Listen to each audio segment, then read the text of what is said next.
Would you like to learn how to do a little confidence maxing? Don't forget, it's 2 X's. I'm here today with author and communications coach Jeff Callahan, whose new work, called, obviously, Confidence Maxing, is getting some fantastic virality on the internets. We recently saw I guess you could say, a populist political hopeful sharing about the book, that he's going through the audiobook now, and given the success we've seen of his campaign and out fundraising everybody else by as much as 10-1, I think he's doing a little confidence maxing. Jeff, welcome to the Joshua Lisec Experience here today. Hey Joshua, I'm thrilled to talk to you, and it's going to be a fun conversation. Sure thing. So tell me a little bit about how you got to becoming a communications coach in the first place, and like what does that mean? And I'll preface that with, a lot of people might be familiar with like a public speaking coach. They kind of coach people on how to give their presentation, their speech before they give their TEDx talk or their keynote or whatever it is that they want to do. Maybe they have a book and they want to go kind of give talks based on it, and you coach them through developing a script and having proper inflection, pauses, these sorts of things, vocal variety. But I get the sense that you do quite a bit more than that, Jeff. Yeah. So the backstory is all throughout my early life, I was what you might call painfully shy, and in fact, I had a speech impediment so bad I could say my own name, which, as you might imagine, made it a little bit more difficult than it probably needed to be to connect with other people. And I remember having this struggle, junior high, high school, even a little bit of college. And I decided at a certain point, I decided that I wasn't going to live the rest of my life like this. And so I started really developing myself, putting myself in situations where I knew I would have to be social. And then sort of by brute force, I corrected a lot of things that were holding me back. And I realized, lo and behold, other people were sort of struggling with a similar thing. And I knew that it wasn't just me, that I could help other people, and indeed I have at this point. I worked with everyone from startup, technical co-founders to, name a big tech company. I probably worked with some other employees, right? And it's been, I started to become more compelling 12 years ago. So it's only taken 12 years to get to this point. But it's some of the most important work I could ever imagine myself doing. This is key. And also, obviously, the BMC on your blue hat stands for, is it becomemorecompelling.com? Yep, becomemorecompelling.com. Awesome. And it was roughly, I want to say, 3 years ago that you kind of entered into my orbit a little bit by saying that you wanted to work on a book to do all the things that a book can do. So real quick, why did you want to author a book? What had you not seen from Become More Compelling as a business that you wanted a book to do for you? Well, I am always in the pursuit of making sales calls easier. And I think you've written some about this, and I think it's spot on, where the more sort of mind share time someone can spend with your ideas, the easier a sales call is, and you end up getting better clients, and you end up getting people that are tuned into the way that you think, so that their output and outcomes are going to be better. And so looking for a way to do that, so number one, get not only more clients, but better clients, and make the sales calls easier, for sure. That's part of it. But another thing that I wanted from the book was, I'll label them surprise opportunities, which I've gotten a few of those recently with sort of the Spencer Pratt stuff, and I've co-hosted the Scott Adams School a couple times. One was just this morning. So I'm embracing those sort of surprise opportunities, because that's making the whole process a lot more fun for me and more enjoyable. Excellent. Oh, excellent. We'll talk about Spencer in a moment. But as I said, it was about three years ago that you and I first connected, and I offered kind of a coaching package program, otherwise experience, let's say, sort of as a project consultant, advisor, strategist for, okay, here's what your business is, I told the cohort. So given that this is what your business is, this is what you want to do, this is the language that I used, this is the correct book for you to write. This is how you title it. This is how you subtitle it. This is how you structure it. And this is what you cover. Will you share a little bit about your experience with me in that? I think it was called Authority Accelerator. And I designed the logo so that the author part of the word authority was, let's say, more visible than it, because the point is, when you write the book on your business, on your industry, on your space, on your thing, you become an authority unlike any other because you wrote the book on it. There is no competing with that. So tell me about your experience with the program.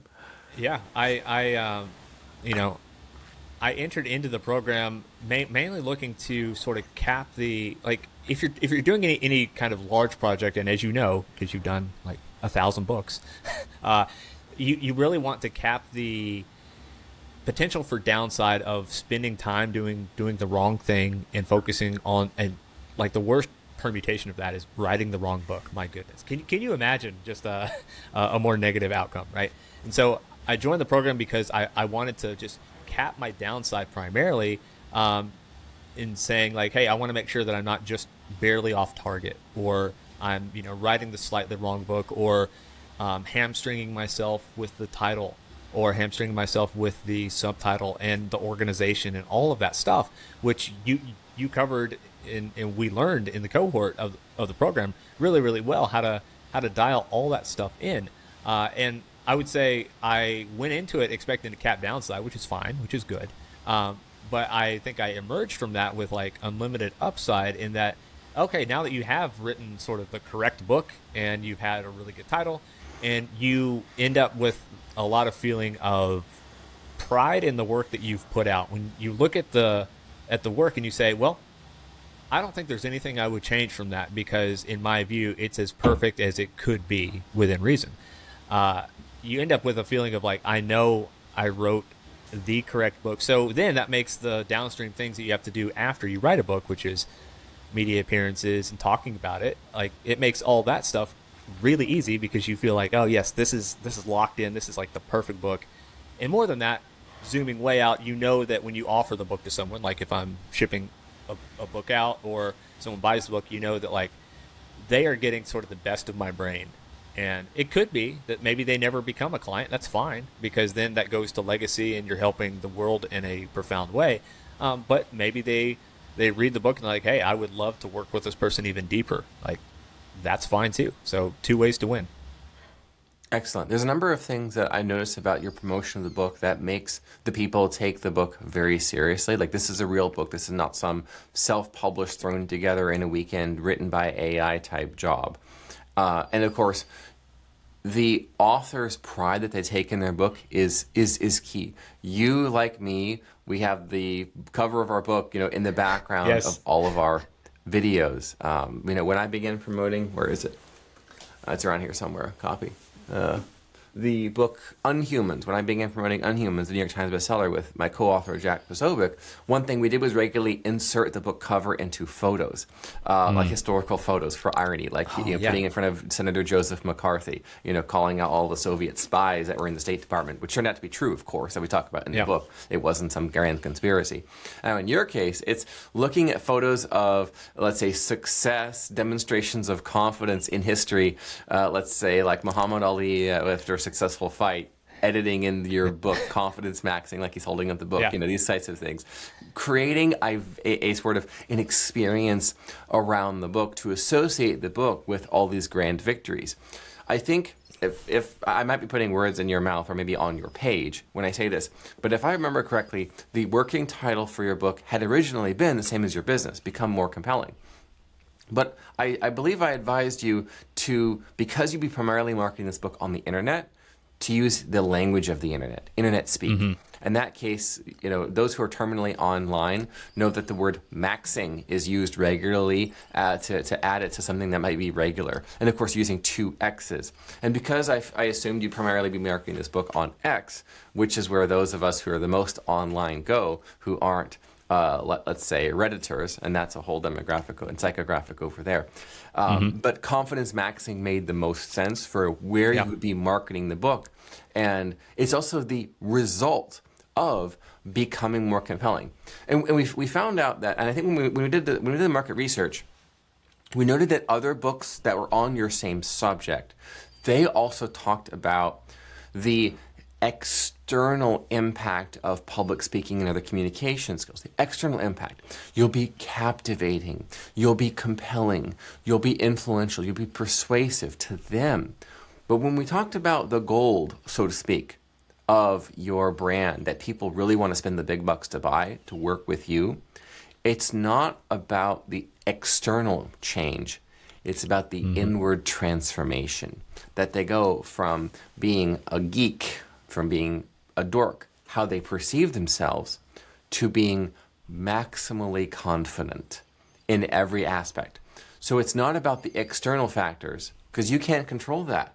We realize it has to do with the inward transformation, that I am confident in myself. Because when you're living from in to out, you become more compelling.com, wink, you become more captivating, more persuasive, more influential as a direct result of this inward transformation.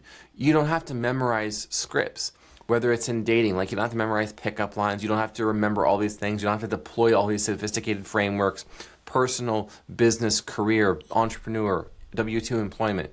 You don't have to be overly prepared, because you just show up and be who you are, because you're maximally confident in yourself. You know, if we look at the greatest orators of our time, those most persuasive politicians, we of course would look at President Donald Trump. Nowadays we're looking at hopefuls like Spencer Pratt, who simply seem to say the exact right thing at the exact right time and create a viral meme moment that everyone wants to create these epic edits of, and it was simply off the cuff, because the person is confident in who they are, confident in what they believe, and confident in what they want to say. Now, you of course have, in your confidence maxing promotion of your book, you've been doing something very, very clever that is a best practice. You've been tying in your book's message to what's happening in the world that your readers, your future readers, inhabit. And that, of course, is the campaign for Los Angeles mayor of Spencer Pratt. You've been writing a number of articles on X about that. You've been tying in some themes from the book to that to make the book continually relevant months after the publication date. And that, of course, resulted in Spencer Pratt sharing a screenshot of his Audible showing that he's listening to your audiobook, Confidence Maxing. Isn't that exciting? Yeah.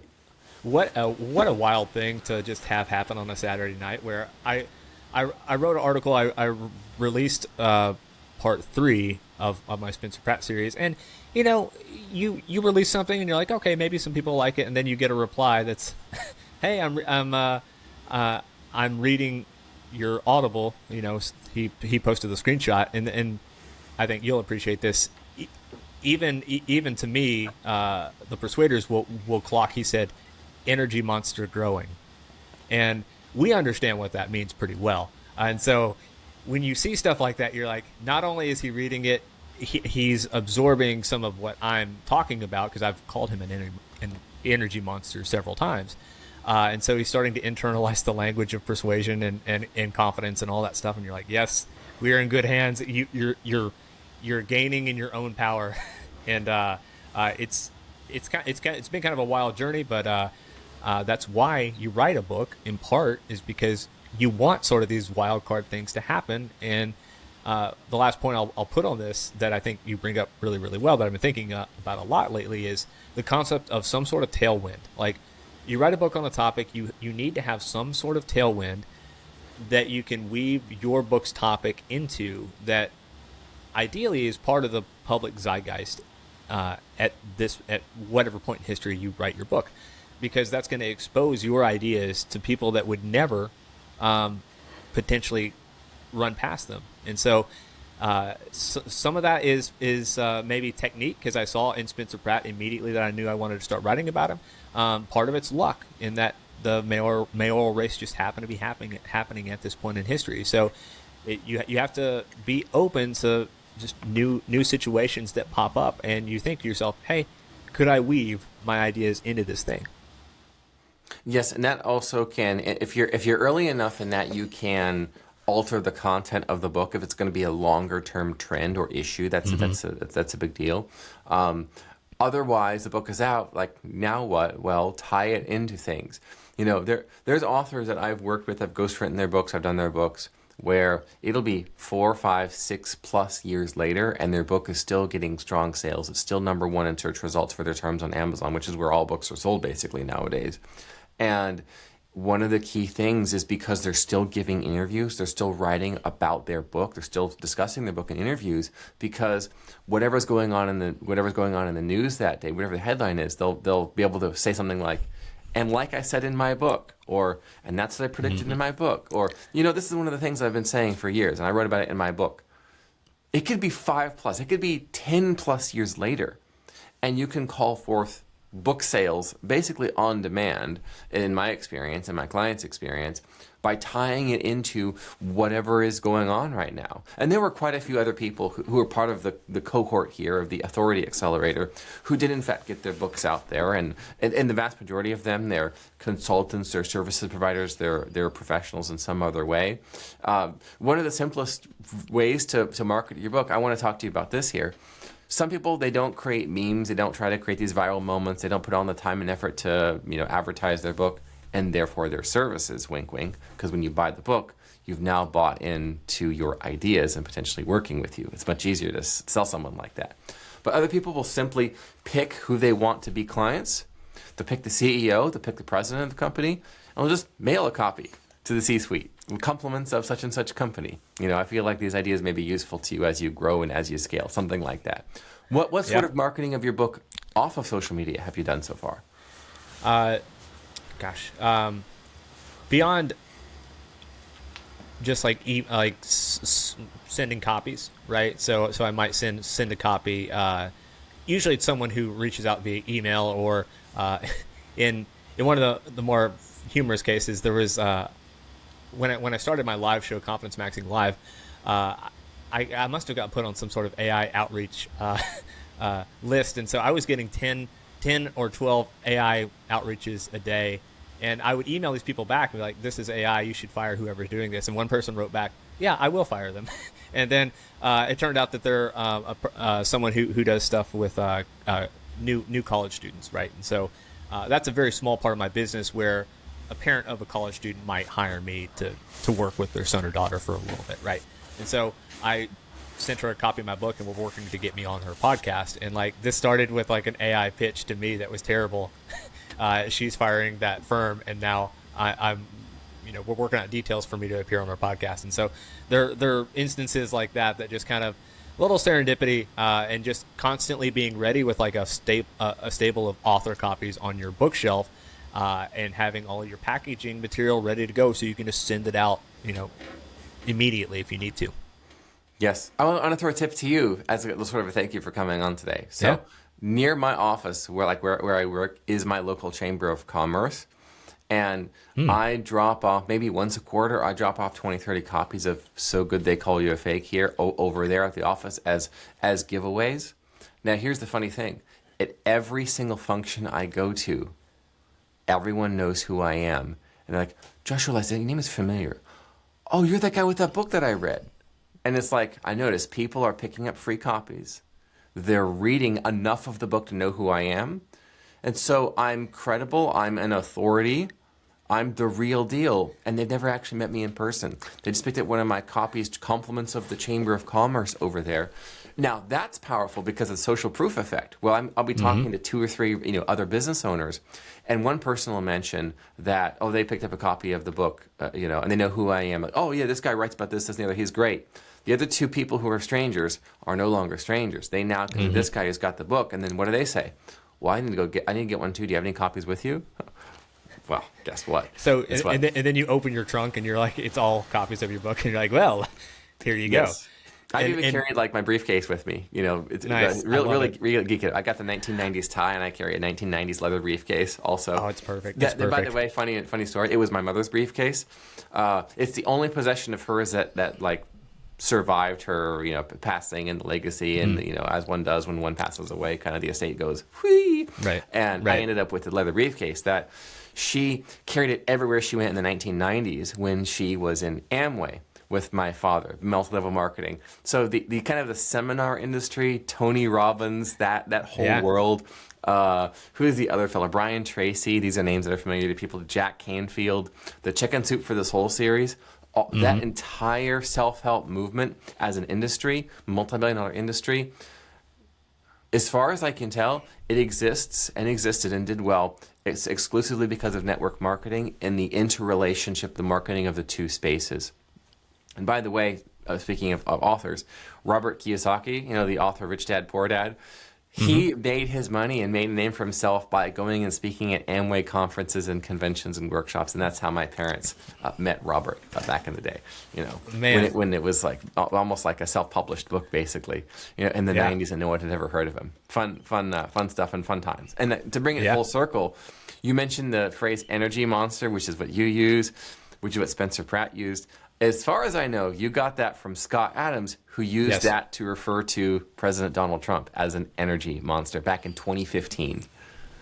Yeah, and it's one of those things where I've been doing a lot of breakdowns on Spencer Pratt, and like the fact that he now knows of that phrase, and he I can't say too much of my inner dealings with sort of the Pratt campaign, but I'll say broadly that he is aware. I feel like that's a fair statement, because that's available publicly. And it's like the power is only going to grow. It's only going to grow, and I'm really looking forward to seeing how the next couple weeks shake out for him.